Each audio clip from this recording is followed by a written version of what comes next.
Speaker, if the Premier really wants to talk about the position of federal parties, I'm compelled to remind her that her federal party wants to shut down all the pipelines. Mr. Speaker, on March 27th, Constable Jordan Forget was shot repeatedly in Calgary in the performance of his duties. On April the 10th, a knife-wielding man attacked another Calgary police officer. The government has refused to release the names of the assailants. Why is the government protecting the identities of these would-be cop killers? The Honourable Minister of Justice and Solicitor General. Thank you very much, Mr. Speaker. It's certainly the position of the government that we absolutely support our frontline officers. We've been willing to put our money where our mouth is on that multiple times, Mr. Speaker. With respect to this issue, ACERT, who is an independent investigative body, which is independent of government, has a policy which is consistent amongst such outfits across the country, Mr. Speaker. And so the government is not refusing to name the individuals, Mr. Speaker. First supplemental. Mr. Speaker, that minister is responsible for law enforcement in Alberta.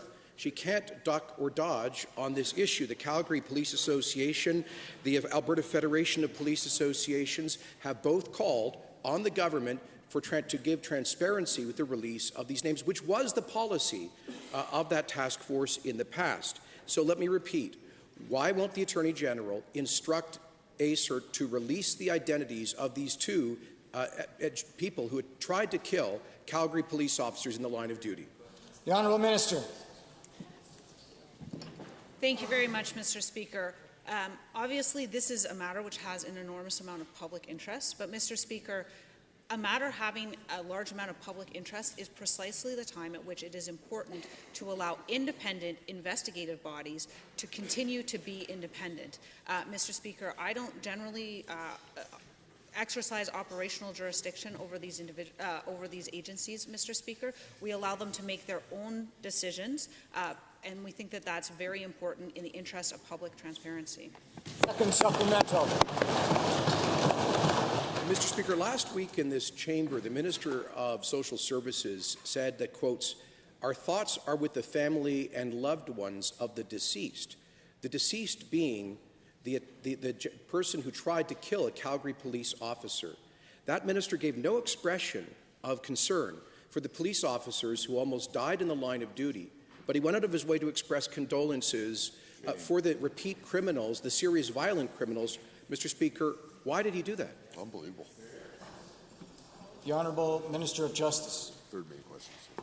Thank you very much, Mr. Speaker. And I have been clear in this House on behalf of our government that our thoughts are absolutely with the officer and his family in this instance. Mr. Speaker, we are absolutely aware that police officers put themselves in harm's way every day in order to protect those of us that their families undergo having to worry about those individuals every day in order that the rest of our families can be safe. Mr. Speaker, our thoughts are absolutely with those police officers. Third main question. Mr. Speaker, yesterday the Queen's Bench Court in Calgary stayed charges on Nick Chen, a notorious gang leader, including the charge of first-degree murder. A year ago, the NDP government told us that they were going to triage cases before the courts to ensure that serious violent offences were brought to trial, Mr. Speaker. But now we see the release of gang leaders and alleged first-degree murderers. Why did the government let this happen? Thank you very much, Mr. Speaker. I'd like to begin, of course, by saying that I think I join with all Albertans in expressing the fact that organized crime is a scourge on our communities, and we must do everything we can to stop it, and we must support our law enforcement officers in the very complex work that is associated with investigating and prosecuting that kind of crime. In the case at hand, we've just been advised that the matter has been appealed, and as a result, with it being in front of the courts, we cannot speak to it specifically.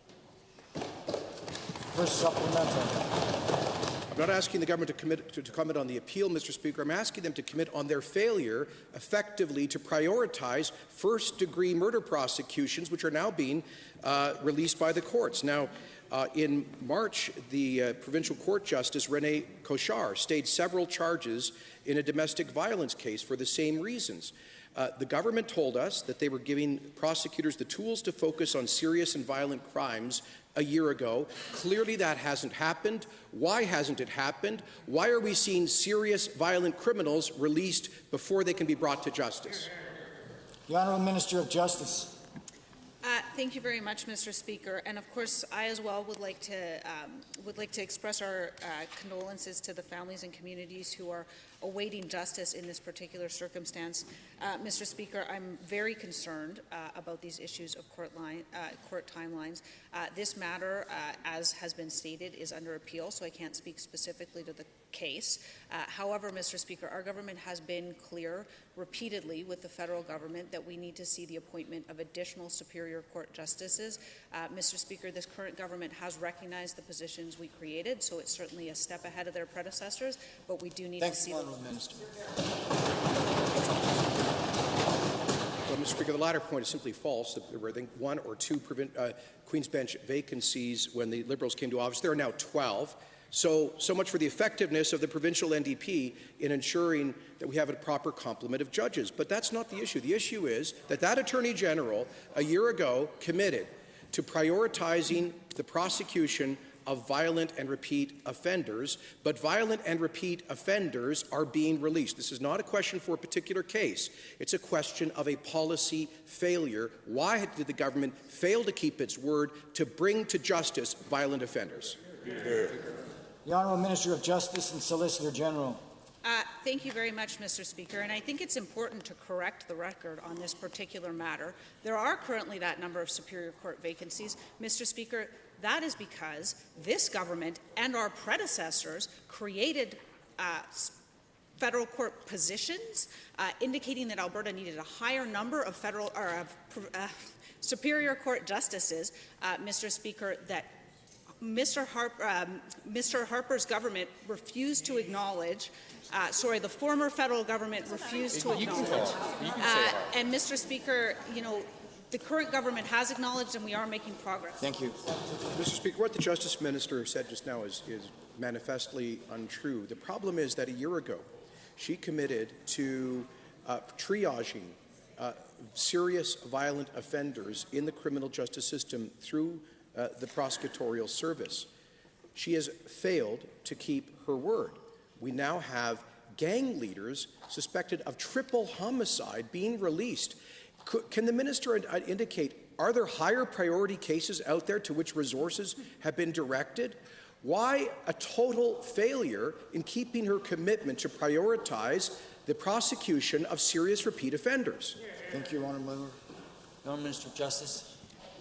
Thank you very much, Mr. Speaker. And the Prosecution Service absolutely continues to work hard to prioritize those cases, Mr. Speaker. There are a number of components to the justice system. The Prosecution Service is certainly one of them, Mr. Speaker. Ensuring that we have a sufficient number of Superior Court justices, Mr. Speaker, is another one of them. And in fact, Alberta became the jurisdiction with the lowest number of Superior Court justices, which had the impact in this particular case under that member's government.